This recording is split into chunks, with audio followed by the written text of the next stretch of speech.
کہتے ہیں آپ کو بتائیں وادی سوات میں شدید بارشوں اور ژالہ باری نے تباہی مچا دی ہے۔ آڑو، الوچہ اور خوبانی کے باغات کو شدید نقصان پہنچا ہے۔ باغبانوں کا کہنا ہے کہ کورونا اور لاک ڈاؤن سے پریشان تھے، رہی صحیح کسر بارش نے پوری کر دی۔ رپورٹ کر رہے ہیں انور انجم۔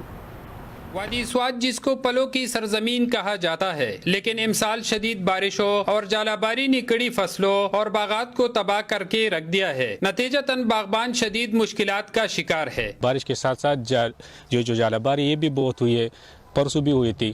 اس سے جو باغات اس کو مرض بھی لگے، اس کے جو پھول تھے وہ بھی ٹوٹ گئے، بہت نقصان ہوا ہے باغات کو اس سال۔ بارش اور ژالہ باری سے تباہ ہونے والے باغات میں آڑو، الوچہ، خوبانی، الوکاٹ اور دیگر میوے کے کئی ایکڑ پر مشتمل باغات شامل ہے۔ مارچ اور اپریل میں زیادہ بارشیں ہو گئی، اس وجہ سے اور اس میں ژالہ باری بھی ہو گئی، تو زیادہ تر آڑو جو ہے نا اور خوبانی آلوچے کے جو دانے ہیں نا اس پہ سپاٹس لگ گئے اور وہ مارکیٹ میں اچھے نہیں بکتے۔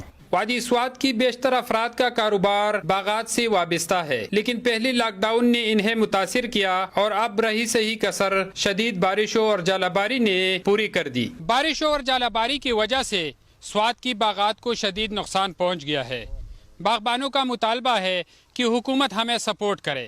انور انجم، آج نیوز سوات۔ معروف محقق مصنف